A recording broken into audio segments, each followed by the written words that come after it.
Muito bem, nós estamos aqui falando estamos trabalhando com antropologia, fizemos a nossa primeira aula discutindo um pouquinho as questões mais complexas ali, sobre duas visões polares em relação à origem humana, né? Falamos sobre o evolucionismo darwinista um pouquinho, o materialismo evolucionista, e também falamos sobre a possibilidade da criação. Tá? Discutimos um pouquinho, entramos em questões um pouco mais pormenorizadas aí na área da discussão científica, /filosófica, /teológica, mas agora a gente está voltando aqui para eram importantes, eram questões interessantes. A aula passada foi muito frutífera nesse sentido. A gente aproveitou bastante todas essas dúvidas para colocarmos algumas peças em cima da mesa aí, e hoje a gente volta com o nosso andamento, a gente continua andando aí nesse assunto que é tão importante, que é a origem do homem, e saber o que significa toda essa história aí de origem humana no Gênesis, tá bom? Mas antes que eu me esqueça, e é possível que eu me esqueça, então vou fazer isso agora, eu quero passar para você aqui o endereço do nosso Classroom, tá? E o número o código da turma dos Caçadores dos Oráculos Divinos, onde você vai encontrar já há materiais lá disponíveis. A gente já divulgou isso em aulas passadas, né? Mas agora você tem um novo tópico lá, que é o tópico Angelologia, e nesse tópico Angelologia você tem um PDF onde estão respondidas todas as questões passadas por nós ou a nós por chat, né?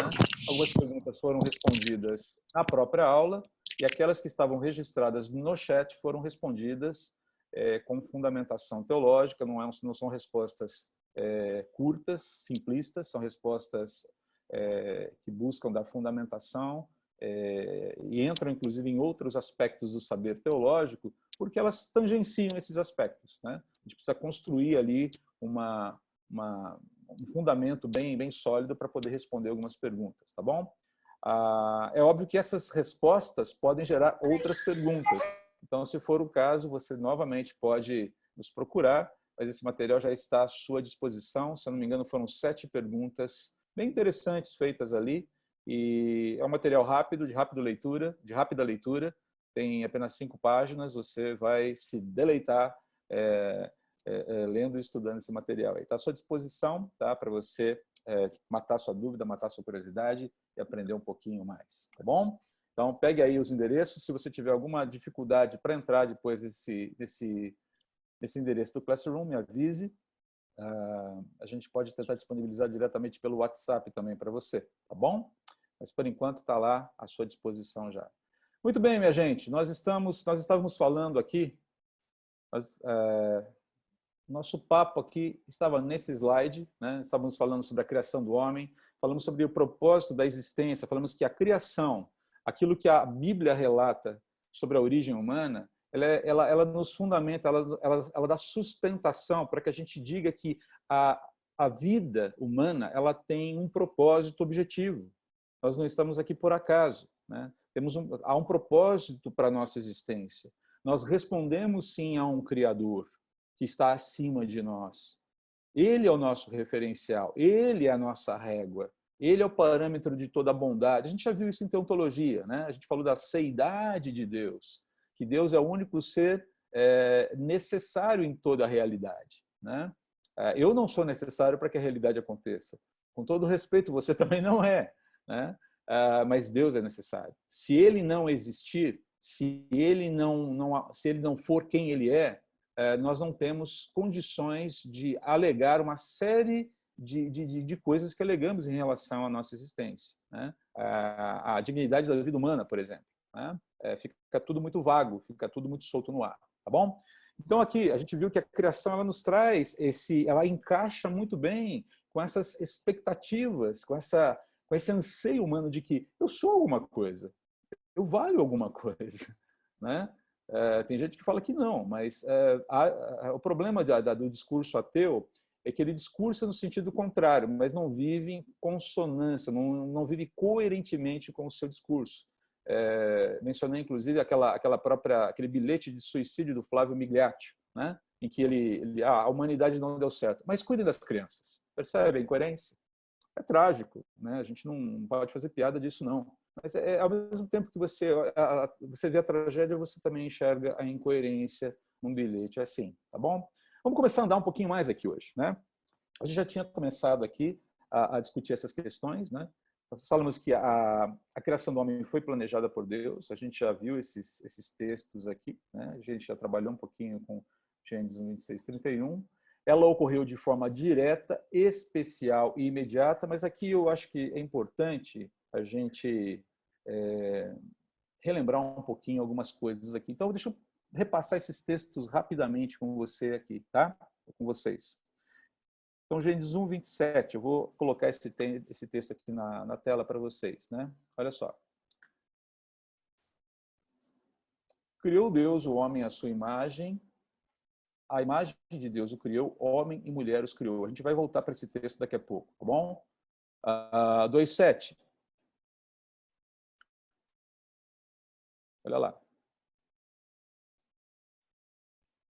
Então o Senhor Deus formou o homem do pó da terra e soprou em suas narinas o fôlego de vida e o homem se tornou um ser vivente. Perceba que existem dois aspectos envolvidos na criação do ser humano. Um aspecto material e um aspecto imaterial. A gente vai falar um pouquinho mais sobre o aspecto imaterial daqui a pouquinho, tá bom?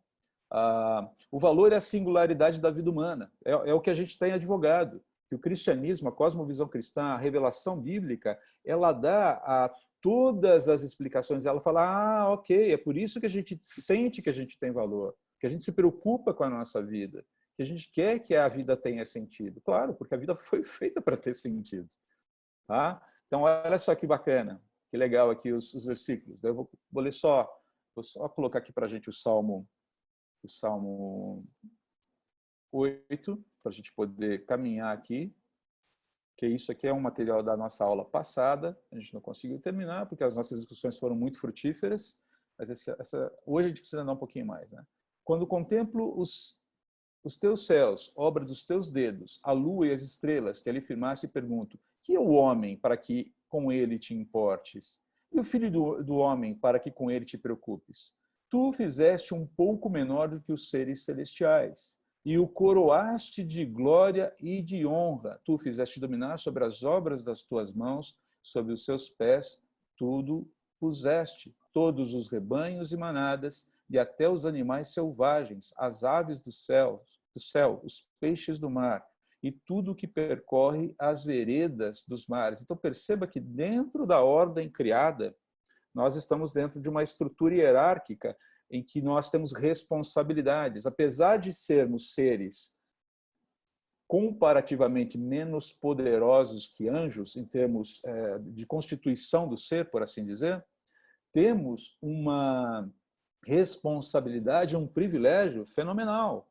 Isso se chama mandato cultural, está presente lá no Gênesis. A gente vai ver um pouquinho mais sobre isso depois também. Mas perceba que essa ideia aqui, Deus nos colocou sobre esse mundo para dominá-lo, mas não dominá-lo no sentido de estabelecermos uma relação de usura com o mundo, em que a gente faz o que quer e apronta do jeito que a gente bem entender. Não, não é bem assim. Né? Aliás, não é nada assim. Né? Mas perceba que existe essa dignidade empregada na criação do homem. Quando Deus nos fez, ele nos fez com dignidade e nos concedeu algumas honrarias. Isso é muito importante para a gente. Tá?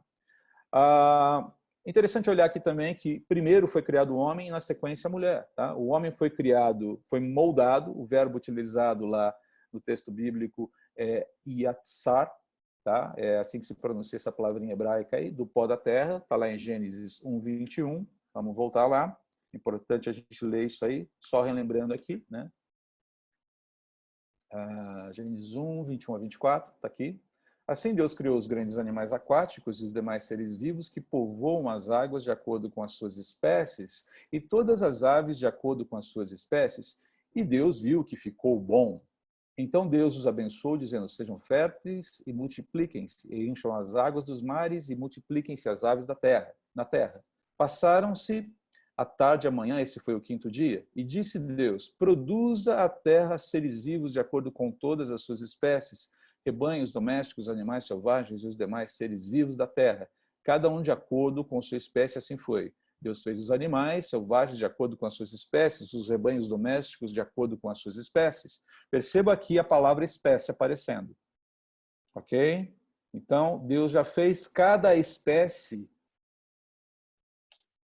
pronta. E quando eu falo espécie, eu não estou falando de subespécie.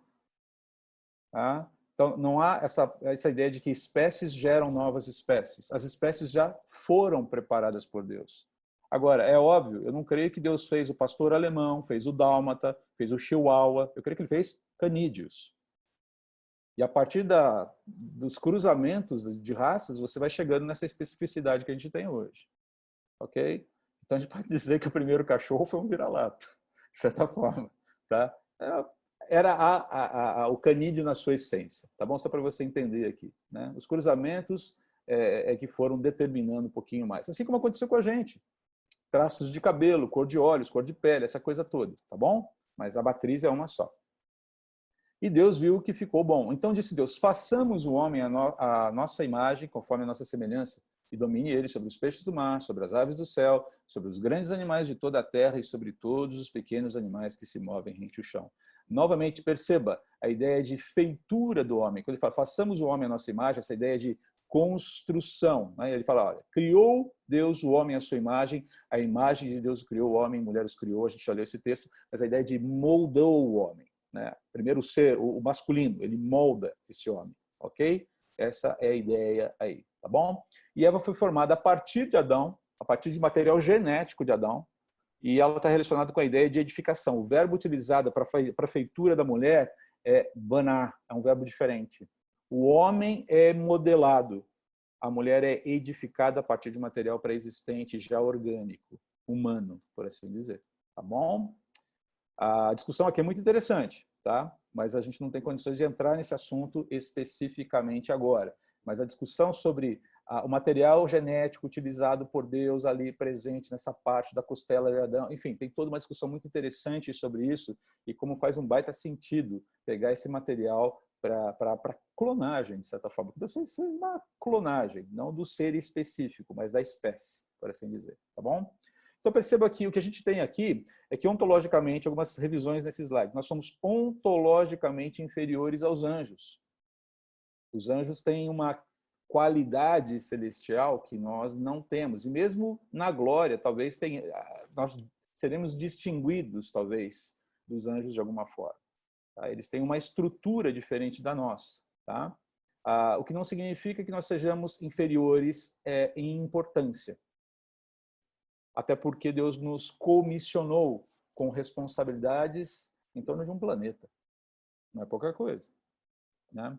Mas o que nos faz distintivos, então? Né? Então, vamos segurar um pouquinho aí essa pergunta, né? Porque ela é importante para a gente construir as nossas respostas a partir de agora. Tá? O que nos faz distintivos? Tá? Qual é essa ideia de importância que o homem tem, né, na Bíblia? Por que Deus se preocupa em construir todo um documento que fale sobre ele, sobre a sua história, sobre a sua jornada com a humanidade criada por ele? E o final dessa jornada, e os caminhos dessa jornada, e o ápice dessa jornada, entre aspas, que é o ápice, né, dessa revelação, que é a própria revelação do Senhor Jesus, o próprio Deus encarnado, que vem para reconectar o homem ao seu Criador. Tá? Muito bem. Pergunta feita. Quero abrir espaço para algumas indagações. Você tem alguma dúvida sobre tudo que a gente falou? Eu fiz uma revisão bem rapidinha sobre a aula passada. Alguma dúvida que você queira colocar nesse momento, antes da gente continuar? Fique à vontade. A minha dúvida é do nome, André. Eu esqueci o que significa esse nome, que eu nem sei falar, do nome da aula. Tulcandra. Tulcandra é o nome da Terra num dos livros do C.S. Lewis, da trilogia cósmica do C.S. Lewis. É o nome Terra. Então, a gente está falando dos terráqueos, a gente está falando da gente. Os habitantes de Tulcandra somos nós, tá bom? Eu fiz só uma brincadeira com os livros do Lewis aí, tá bom? Esse Tulcandra não aparece na Bíblia, não é um nome bíblico, é apenas uma referência fantasiosa à aula aqui, para não falar antropologia bíblica, que é muito esquisito, né? Você fala, vamos ter uma aula hoje de antropologia bíblica. Nossa, todo mundo corre na direção contrária à sala de aula, né? Você fala, os habitantes de Tulcandra. Uau, que coisa misteriosa, o que será que é isso? É uma chamadinha aí esperta para fazer você ficar na aula, tá bom? A ideia É muito bem. interessante que eu andei olhando lá na Amazon para ver se comprar essa trilogia aí. Parece bem interessante. É muito legal, é muito legal. Eu recomendo, sobretudo Perelandra, é fantástico. Mas assim, para você ler Perelandra, leia também O Planeta Silencioso. O último livro é legal, mas de todos o melhor mesmo é Perelandra, tá? Muito bem. Então nós chegamos num ponto. Mais alguma pergunta, gente? Além de Tucandra, dúvidas sobre Tucandra? Oi. Não? Tranquilo? Podemos seguir? Vamos seguir então. Nós entramos num ponto aqui que é muito importante dentro da teologia, tá? Que é muito importante para a nossa construção, nossa compreensão da importância humana e do que advoga o registro, a metanarrativa bíblica, que é o conceito de imago Dei. Então, vai falar, o que raios é isso? Tá? Bom, imago Dei, em tradução simples e tranquila, é imagem de Deus. Né? A imago Dei é uma característica humana, faz parte da criação humana. Nós somos criados à imagem e semelhança de Deus. E o que significa isso? Essa é a grande questão aqui. Então, toda a dignidade, o que eu quero colocar aqui, resumidamente, é toda a nossa dignidade, todo o propósito, todo o valor da vida humana, inclusive que é advogado na nossa Constituição, ela advém, ainda que não diretamente, não reconhecidamente, do conceito de imago Dei. O homem tem valor, sim, mas não é um valor construído socialmente, através de estruturas sociais. O homem tem valor intrínseco. Não é um valor atribuído por homens. É um valor atribuído por Deus. Ok? Mas o que quer dizer essa questão de imagem de Deus? Né? Eu vou aqui passar um pequeno videozinho da The Bible Project para vocês, e aí a gente começa a nossa discussão, tá bom? Prestem atenção, é bem legal esse vídeo aqui, e eu acho que ele vai ajudar a gente a compreender um pouquinho mais o conceito. Deixa eu colocar aqui na nossa tela, aumentar para vocês aqui.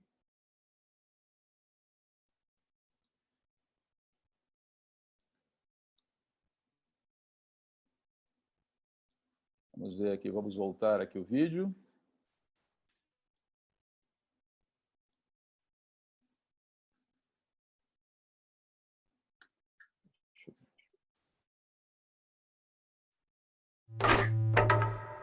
So if you lived in ancient Bible times, Alterou aqui a legenda. Deixa eu voltar a legenda aqui em português, ok.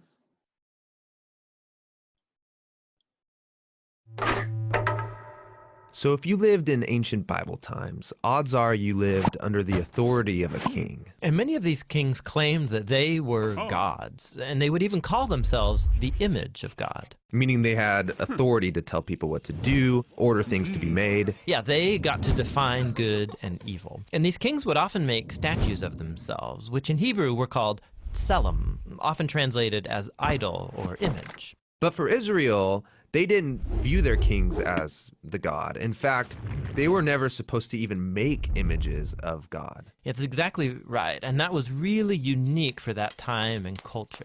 This is rooted, first of all, in Israel's belief that you can't reduce the creator God down to any one thing in creation. But there's another reason. People aren't to make images of God because God has already made images of himself. When did he do that? Well, let's go to page 1 of the Bible. And the first person we meet there is God. He's the one with authority over all creation. He speaks and creation obeys. And he defines what is good and not good. In other words, he alone is king. But then surprisingly, as the pinnacle of all of God's creative work, he makes humans. And he calls all of them the image of God. So he gives all humans the authority to rule. Exactly, that's what he goes on to say. He tells the humans to subdue the earth and to rule it. And so this task that once belonged only to elite kings is here in the Bible the task of every human being. This was a revolutionary statement in its day because all humans are being called to rule and to participate in the human project. So what does this mean? I mean, how are we all supposed to rule? So the picture we get in Genesis is gardening.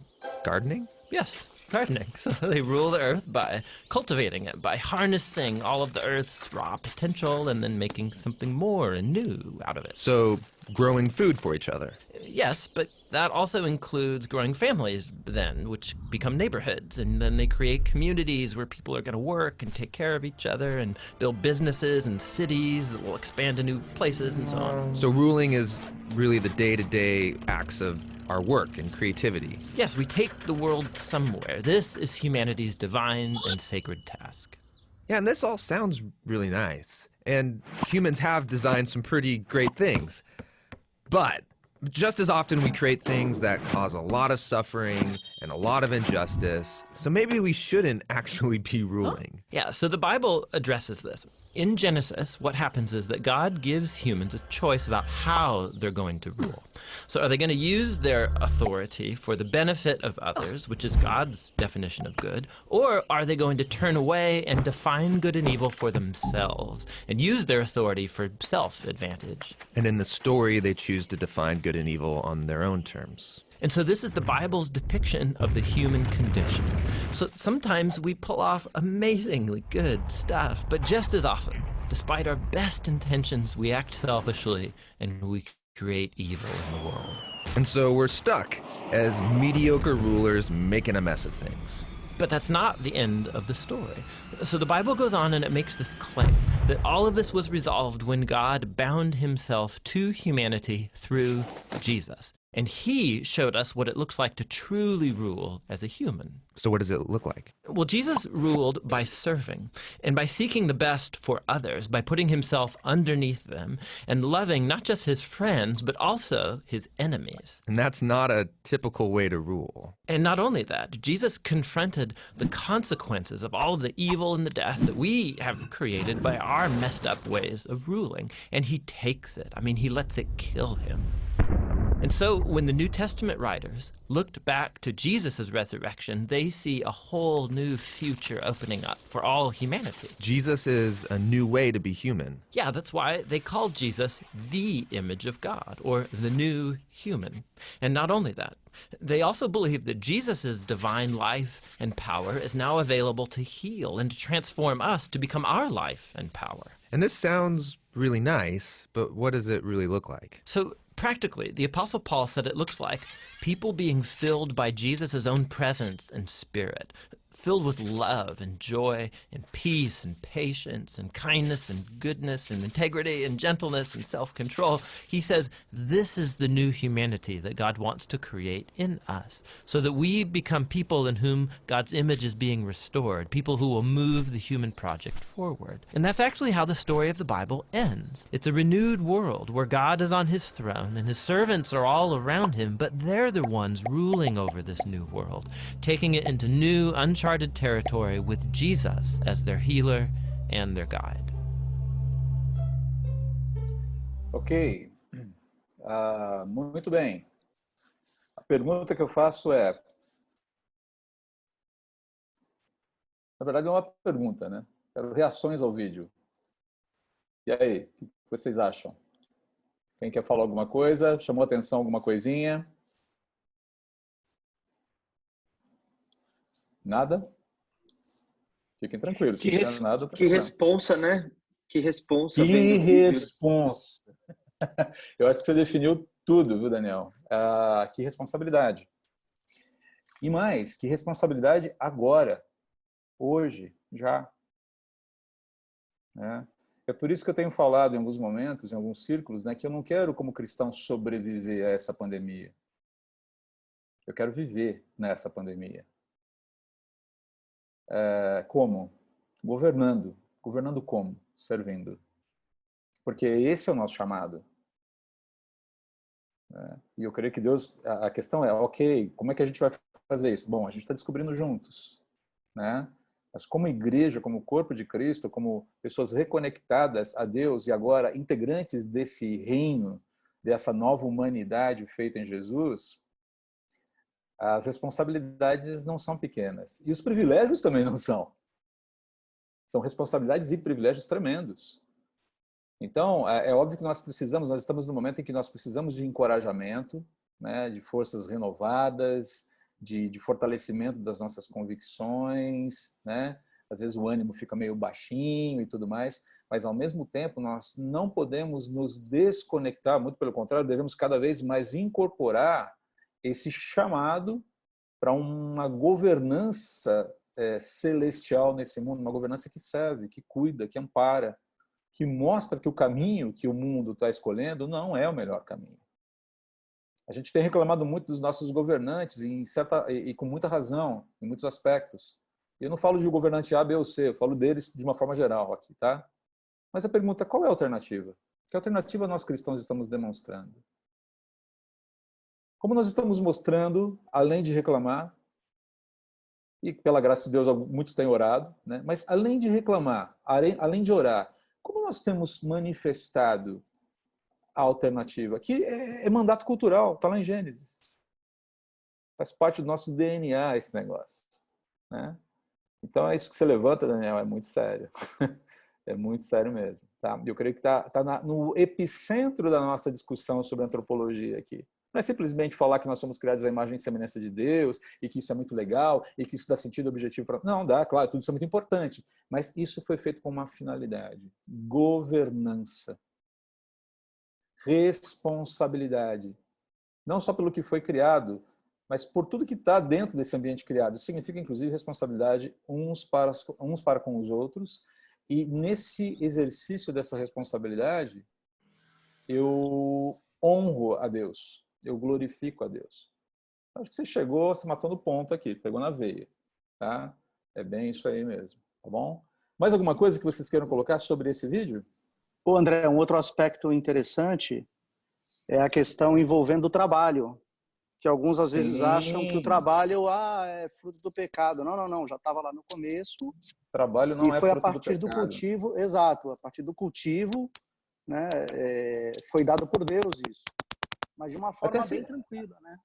Até porque se o trabalho fosse consequência de pecado, nós não saberíamos explicar todo o trabalho de Deus durante 6 dias. Como justificar o trabalho de Deus? Aliás, Deus nos dá uma boa proporção de trabalho ali, né? Para cada 6 dias trabalhados, você descansa 1. Tem muita gente que quer descansar 6 e malemar trabalhar 1, né? E é óbvio que em termos de época de pandemia em que a gente está trabalhando em casa, está todo mundo trabalhando muito mais que 6 dias se bobear.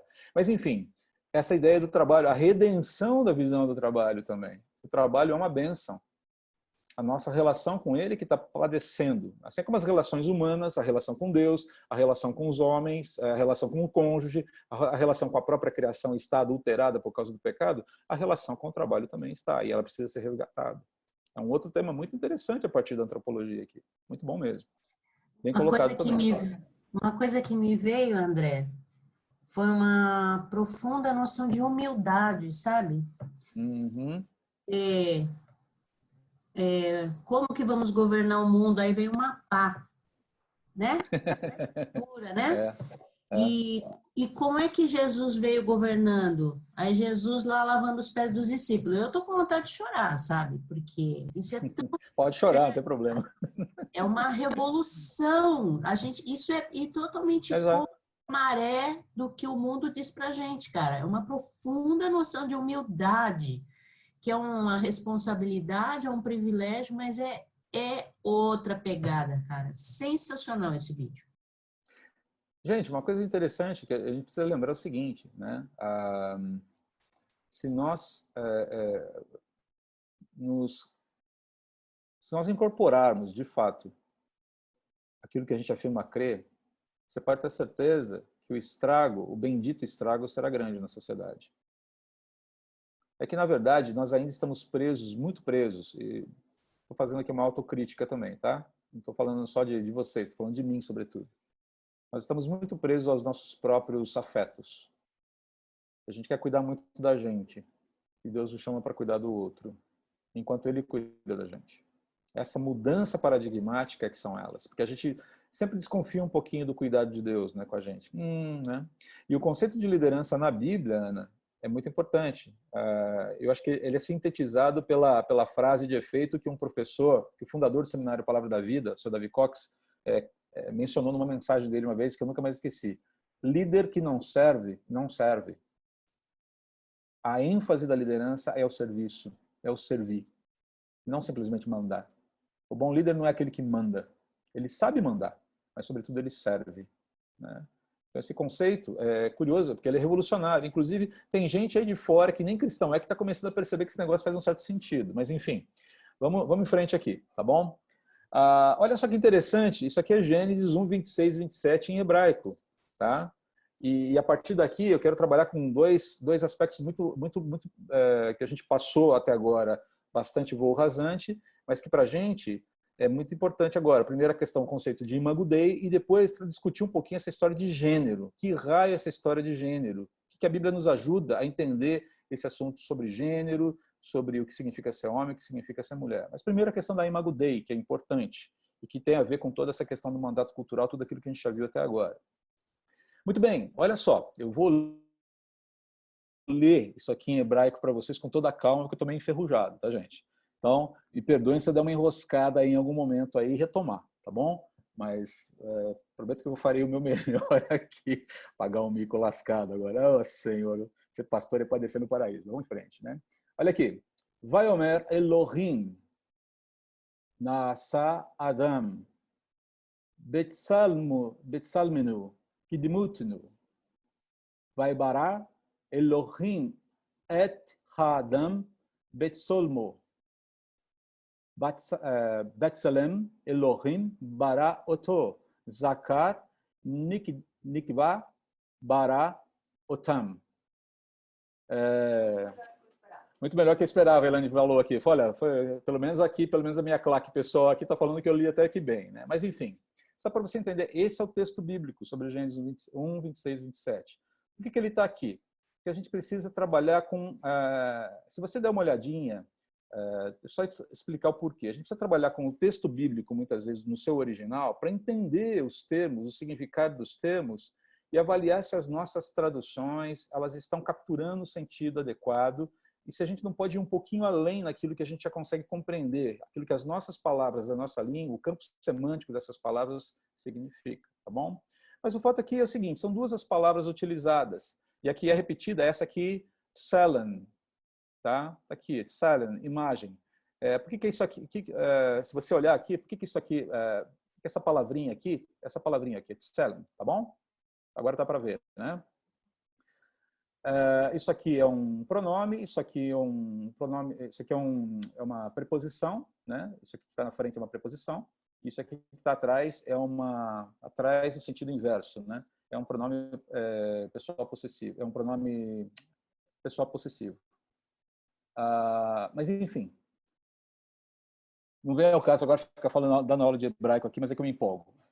Mas, enfim, você tem essa vermelha aqui, tselem, que é a imagem, e essa laranjinha aqui, que é semelhança. E embaixo você percebe no versículo 27, novamente a utilização de imagem, né? E criou Deus o homem, Betsalmo, a sua imagem, Betsalem, imagem de Deus o criou. Existe essa jogada no hebraico aí para enfatizar a informação. O que significa ser feito à imagem e semelhança de Deus? Isso aqui é o conceito de Imago Dei, que eu falei agora há pouco, um conceito teológico, tá? Bom, linhas gerais, né? Ser feito à imagem e semelhança de Deus significa que o ser humano compartilha finitamente dos atributos comunicáveis de Deus. Vocês se lembram em teologia que Deus tem atributos que são comunicáveis e tem atributos que não são comunicáveis. Tem atributos que são só dele. Um atributo não comunicável de Deus, por exemplo, onipotência. Nós não somos onipotentes. Alguns até acham que são, mas não são, tá bom? Então, nós estamos falando de compartilhamento finito de atributos comunicáveis de Deus. Por exemplo, vida, personalidade, verdade, sabedoria, santidade, justiça. Deus cria o homem com todo esse conjunto ético prontinho, bonitinho. E assim, feito dessa forma, o homem tem a capacidade de associação espiritual ao seu Criador. Olha que legal isso. O homem foi feito para ser um associado de Deus. É por isso que ele é distintivo das demais criaturas da criação. As demais criaturas da criação expressam a glória de Deus. As feras do campo refletem teu poder. Lembram-se da música? Mas aqui a gente está falando de uma coisa distintiva. Nós temos uma associação diferenciada. um relacionamento diferenciado aqui, tá? Isso é muito importante para a gente. Tá? Então, o que é o conceito de Imago Dei de uma forma geral? Nós fomos criados por Deus para nos relacionarmos com Deus e mais com o próximo, e nos satisfazemos em Deus servindo ao próximo. Perceba, essa é a relação aqui, né? Em linhas gerais aqui. Quando a gente fala de imagem, ser feita a imagem e semelhança de Deus, significa que nós somos muito mais do que um ser vivo, porque um gatinho é um ser vivo, um coelhinho é um ser vivo. Estou lembrando dos bichinhos da Ana Lima aqui, da Denise agora, né?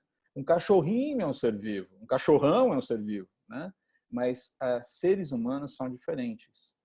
Tá? Percebe que a gente está advogando uma verdade, uma premissa que é diferente de outras cosmovisões por aí, tá? Especialmente a naturalista, ateísta, tá bom? Então, o homem é alma vivente a partir do sopro de Deus. Deus comunica a vida para o homem a partir de si mesmo, a partir da sua própria vida. Tá? E por que ele é distintivo das demais criaturas? Tá? Porque ele é feito para Deus, mas para se satisfazer em Deus. Aquilo que o John Piper chama de hedonismo cristão. Se alguém já leu isso do John Piper, sabe o que ele está falando. A nossa completa satisfação e felicidade, ela se dá num relacionamento íntegro com Deus. Quando você tira Deus da equação, você pode se entupir do que for de coisas. Não adianta. Uma hora a conta chega. É aquilo que Salomão fala lá em Eclesiastes. Você pode ser um cabeção profissional. Você pode ser a pessoa mais bem-sucedida do mundo, se encher de realizações profissionais, se encher de bens, se encher de prazeres e tudo mais. Se você não tem uma relação com Deus, em algum momento você vai se dar conta com o vazio que está ali e a conta vai chegar. É por isso que pessoas como Flávio Migliaccio chegam no final da vida, apesar de toda a sua trajetória insensada, e falam, olha, a humanidade não deu certo, desculpa aí, mas eu vou embora. Ah, mas cuidem das crianças. É triste, entendeu? E como imagem de Deus, não só isso, né? Para perceber, existe a questão da relação, mas existe a relação, mas também existe uma responsabilidade inerente a essa relação, que é o homem ser um representante adequado e fiel a Deus dentro da realidade criada. É representá-lo em todos os aspectos da vida. Não é pouca coisa. Eu sei, a gente fica, meu Deus, por onde eu começo? Calma, uma coisa de cada vez, porque senão a gente fica muito ansioso aqui, tá? A ideia não é essa, tá bom? A gente precisa ter contato com a ideia primeiro, e depois juntos caminharmos na construção do como fazer isso, né? Agora, só para entender um pouquinho, o vídeo já trata um pouquinho dessa questão, mas é importante a gente deixar isso bem claro, né? No mundo antigo, é interessante que se você pega, né, o trabalho arqueológico faz muito esse tipo de descoberta. Se você já foi a algum museu, especialmente fora do país, você já viu muito a questão das estátuas, esculturas representando pessoas, governantes, aquela coisa toda, né? Então, esculturas representando o monarca eram espalhadas por todo o território dele, com a ideia de demonstrar ali que ele está presente naquele local. Ele não está fisicamente presente, mas a estátua representa a sua presença, representa o seu poder, representa o seu domínio ali. Olha, quem manda aqui é o fulano de tal. Ele é o senhor desse lugar, né? Essa ideia da presença de estátuas, de representações do monarca, e muitas vezes exageradas até, né? Em todo o seu território. Agora, qual é o projeto de Deus? Olha só como isso é análogo, é uma analogia deformada do projeto de Deus. Porque o projeto de Deus para o homem, qual é? Governar, espelhar e espalhar sua imagem como mediador da soberania de Deus na criação. Então perceba que no mundo caído, os governantes marcam a sua presença com imagens de si mesmo. Mas Deus quer marcar sua presença no mundo com a sua imagem refletida, espelhada e espalhada nos seres humanos. Olha que legal, olha que bonito isso. Né? Esse é o projeto original de Deus. Né? Deixa eu exemplificar para ficar mais claro. Né?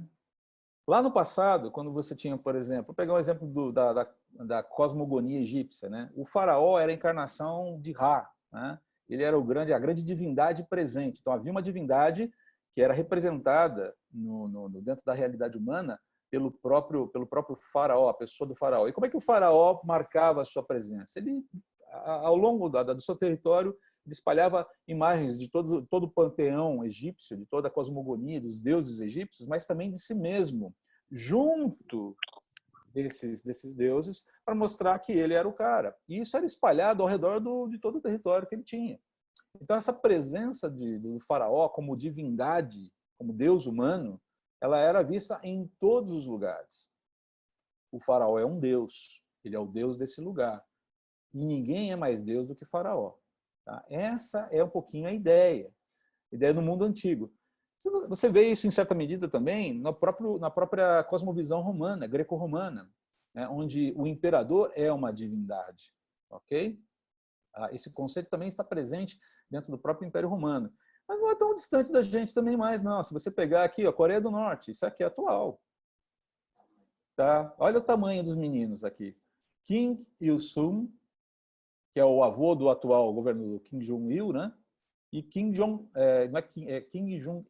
acho que o atual, sei o nome dele. Kim Il-sung, que é o avô, Kim Jong-il, né? Que é o filho que morreu, acho que em 2011, se eu não me engano. Tá? Olha só, eles são idolatrados, são consideradas divindades dentro da cosmovisão norte-coreana. Então, isso não é tão... Se você pegar e for um pouquinho para a história recente, do século XX mesmo, você vai ver muito esse registro da pseudo-divindade humana incorporando ideais para as massas, né? Dentro do marxismo social, na verdade, dentro do comunismo, tá? Melhor falando, vamos corrigir os termos aqui. Dentro do comunismo soviético, por exemplo, isso era muito comum. Não vai muito longe. Para quem lembra-se da Guerra do Golfo, quando os Estados Unidos invadiu o Iraque, uma das primeiras atitudes ali foi derrubarem completamente as estátuas de Saddam Hussein. As estátuas de Lenin foram todas derrubadas quando da queda do Muro de Berlim, no final da década de 80, né? Quando o comunismo colapsou. Por quê? Porque aquilo era opressivo, né? Esses caras e seus ideias eram vendidos como divindades, as autoridades máximas sobre a vida do povo. Não, não quero essa autoridade. Né? Então você percebe que esse tipo de construção, de onde vem essa ideia de um governante soberano presente o tempo todo? Gente, isso é perversão daquilo que Deus fez lá no Gênesis. Ok? Isso é uma perversão. Isso é uma deterioração da visão. Ok? Porque o projeto de Deus mesmo é esse aqui. Ó. Qual é o projeto? Deus cria o homem, tá? Para que o homem, através do relacionamento, quando eu falo homem, eu falo espécie, né? Para que o homem, através de um relacionamento conjugal, um homem e uma mulher, gerem novos seres humanos que espelhem e espalhem a imagem de Deus por toda a realidade humana. Bom, o mundo foi cheio, acabou sendo enchido com essas imagens de Deus, né? Só que essa imagem está um pouco emporcalhada, por assim dizer. Né? Aliás, aqui quero fazer um exercício, na verdade é só uma provocação. A gente não tem fundamentação para alegar isso, mas é interessante, e essa provocação foi feita pelo Dr. Davi Merck, que é professor lá no Seminário Palavra da Vida, muito amigo nosso. Ele falou, para pensar um pouquinho. Quando Adão peca, qual é o ato que ele comete que comunica o seu pecado? O ato visível. Comer a fruta. Ok? Ele comeu um fruto. Ele desobedeceu. Quer dizer, ele não creu, ele foi rebelde, a gente sabe de tudo isso. Mas ele comeu um fruto. Ele falou, curioso, né? Por que é que, como implicação para o seu ato de comer uma fruta, né? Ou seja, que ele come a fruta, ele se conscientiza da sua realidade e ele cobre a sua genitália. Por que ele não cobre a boca? Até porque Tiago fala que o pior órgão do corpo é a língua, né? Se alguém domina a sua língua, domina o ser inteiro, né? Por que ele cobre a genitália?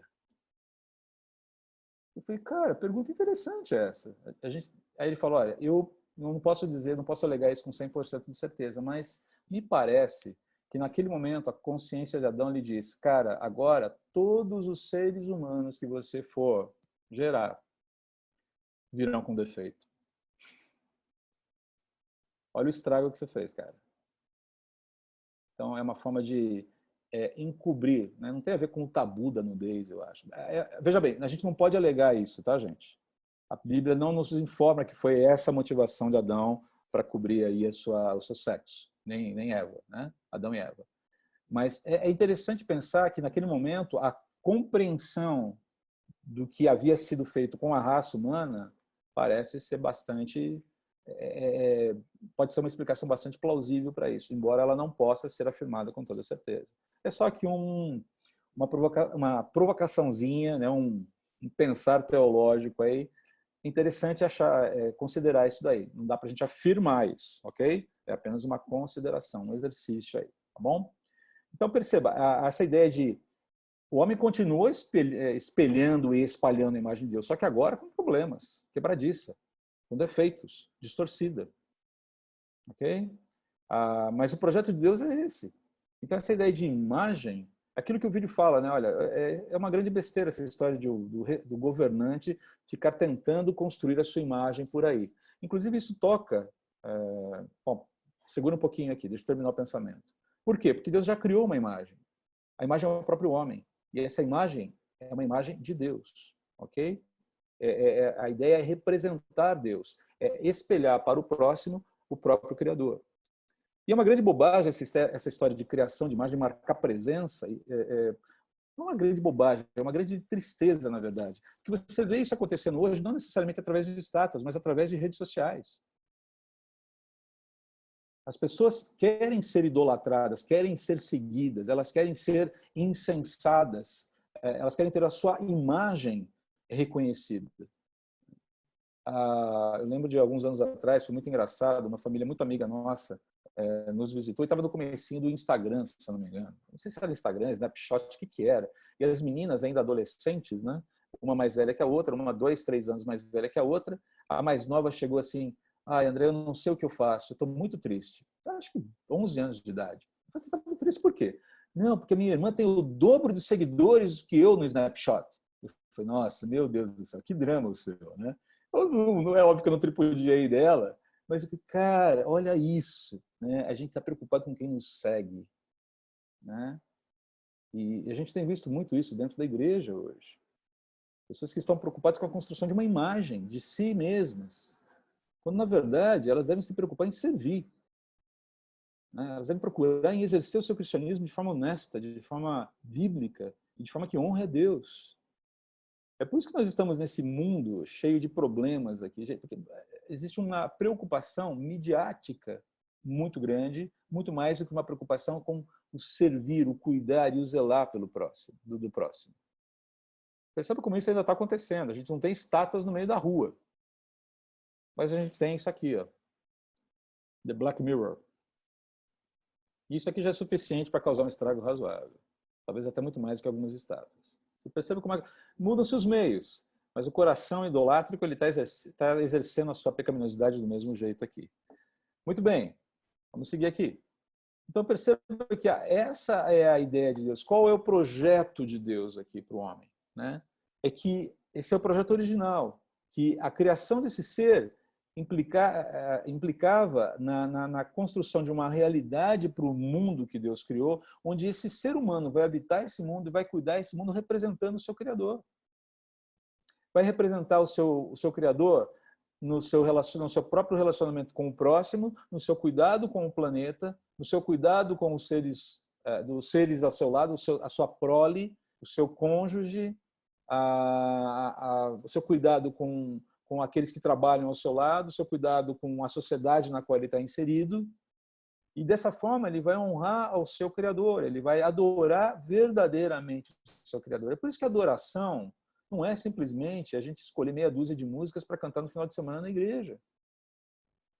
E tem gente que já ouvi algumas, eu entendo isso, tá, gente? Mas se a gente não está junto lá, naquele burburinho gostoso da igreja, eu não consigo adorar, eu não consigo louvar. E a pergunta que eu faço, querido, qual é o seu conceito de adoração? Porque a sua adoração acontece no dia a dia, quando você vai ao supermercado, quando você trata bem ou não o caixa do supermercado, enfim. Deixa eu confessar meu pecado aqui para vocês e dar um exemplo. Essa semana nós tivemos uma entrega aqui no Hub, eu precisei vir correndo para cá para receber essa entrega, o horário marcado não estava correto e tudo mais, e quando me avisaram, cheguei correndo, cheguei atropelado, esbaforido aqui, não tinha ninguém na rua, era bem cedo ainda, e eu parei um pouquinho à frente do Hub, porque tinha vários carros parados aqui na frente, apesar da falta de movimento na rua, e eu parei um pouquinho em frente a um colégio aqui do lado. Né? Mas assim, eu ia só abrir o portão para receber a encomenda e já sairia. E no que eu saí do carro, já veio um segurança. Falou, moço, por favor. Ele não foi mal educado. Você poderia tirar o carro? Eu falei, olha, eu preciso abrir o portão, eu já volto já. Mas eu fui meio seco com ele. Eu não o xinguei, eu não o destratei. Eu falei, você não está fazendo o seu serviço. Não, nada disso. Mas eu estava errado. Eu parei numa guia rebaixada. Não tinha carro nenhum ali, não tinha aparência de movimento. Mas eu falei, olha, eu vou resolver o meu problema, depois eu resolvo o seu. Foi basicamente isso que eu falei para ele. Né? Errado. Tudo errado. Não xinguei, não destratei, mas fui seco. Sabe? Naquele momento, o meu problema era mais importante do que o problema dele. Terminei tudo que tinha que fazer aqui e na hora o Espírito falou, filhinho, não foi legal, né? Vamos aí? Vamos aí? Vamos demonstrar o seu cristianismo? Vamos viver o cristianismo de verdade? E eu fui até lá e pedi perdão para ele. Seu Vanderlei. Seu Vanderlei, olha, me perdoe. Eu estou errado. Eu não tinha o direito de parar o carro aqui, por mais pressa que eu tenha. Eu falei, assim, eu destratei o senhor. Destratei no sentido não de ter xingado, mas eu fui seco, eu fui rude, eu saí para resolver meu problema e deixei o senhor falando sozinho aí. Né? E está errado. Eu peço que o senhor me perdoe, por favor, não é a forma correta. O senhor está fazendo o seu trabalho, o senhor está sem problema, fique tranquilo, sem qualquer espécie de... Me perdoou. Tá? Precisava, porque naquele momento em que primeiro, eu não deveria ter parado o carro ali, mas no momento em que eu parei e ele veio, a visão cristã diz, respeite o trabalho que esse homem está fazendo. Respeite a autoridade que ele tem nesse contexto aqui. A sua urgência não é maior do que a autoridade que ele tem. A sua urgência não lhe dá o direito de dizer para ele, você não vai mandar em mim nesse momento. Eu desrespeitei meu semelhante. Mas pela graça de Deus, o espírito já cutucou, né? Abaixou a adrenalina, o espírito, ok, a adrenalina abaixou, agora, amiguinho, vai lá e peça perdão. Tá? Porque o que você fez não precisava ser feito. Tá? Mas eu não xinguei. Não importa. Não importa. Você simplesmente disse a sua prioridade, o seu trabalho, o exercício da sua função, da sua responsabilidade, nesse momento, vai ter que aguardar a minha urgência. Foi isso que eu fiz. Percebe? A minha adoração tem a ver com esse tipo de atitude. Ou melhor, com a ausência desse tipo de atitude. Naquele momento eu não adorei o meu Deus. Naquele momento eu não honrei o meu Deus. Ele foi honrado quando eu pedi perdão. Ele foi adorado quando eu reconheci o meu erro. E quando eu tratei o meu semelhante com toda a dignidade que ele merecia. Percebe como funciona? Percebe como é que é? Como nós temos nos tratado entre nós? Como temos tratado as pessoas que nos servem nesse momento? Como temos cuidado das pessoas que precisam do nosso serviço? Eu não falo só do serviço cristão focado em mandar uma ajuda para alguém. Eu estou falando do serviço de uma forma geral. O serviço profissional, o serviço comunitário. Como é que a gente está trabalhando? Nós estamos nos envolvendo com o chamado para sermos imagem e semelhança de Deus nesse mundo. Como nós estamos nos preparando para sair da pandemia, entendendo que provavelmente não teremos uma vacina num curto prazo e os riscos existirão. E nós teremos que enfrentar esse medo, teremos que enfrentar esse desconforto porque nós somos chamados para viver num mundo que está colapsando e que precisa de luz. E não adianta querer colocar luz debaixo da cama, porque ela vai iluminar só o que está debaixo da cama. A luz ela tem que sair, ela tem que estar num lugar aberto para que possa iluminar. Percebe? Ponto. Sem imagem e semelhança de Deus é só tudo isso. É recuperar esse estrago que o pecado fez. É restaurar, é buscar caminhar e mostrar que o pecado fez um estrago muito grande, mas o caminho de Deus, a proposta que o Senhor Jesus faz na cruz, recupera, resgata, restaura isso. E para terminar a nossa aula de hoje, né, uma citação aqui do R.C. Sproul, né? De todas as criaturas do mundo, os seres humanos têm uma responsabilidade singular. E com essa responsabilidade, uma habilidade correspondente. Parte da singularidade da raça humana é a missão que recebemos de Deus para sermos seus representantes para o restante da criação. Refletir o próprio caráter de Deus. Isto se torna claro quando pensamos no relato de Gênesis com base no quadro que o Novo Testamento nos oferece do próprio Cristo, o segundo Adão, em quem vemos o cumprimento perfeito do que significa ser criado à imagem de Deus. Queridos, é claro que nós não seremos perfeitos o tempo todo. Eu louvo a Deus porque a sua graça e a sua misericórdia trabalham na gente, nos corrigindo o tempo todo. Então, o mesmo homem que não se importa com o seu semelhante na hora de parar um carro, esse homem tratado por Deus, cuidado por Deus, amparado por Deus, agraciado por Deus, é o homem que no minuto seguinte volta lá e diz: eu não te tratei como devia, me perdoe, e passa a ter uma atitude diferente. A minha oração por mim e por você é que nós sejamos sensíveis à voz de Deus, nos mostrando onde é que a gente precisa servir melhor. E como é que a gente pode servir melhor. Porque esse é o desafio que a gente tem, que a gente sempre teve, mas que daqui para frente se tornará cada vez mais intenso. O desafio de servir numa realidade em que as pessoas estão cada vez mais assustadas, cada vez mais acuadas, amedrontadas, ensimesmadas e preocupadas consigo mesmas.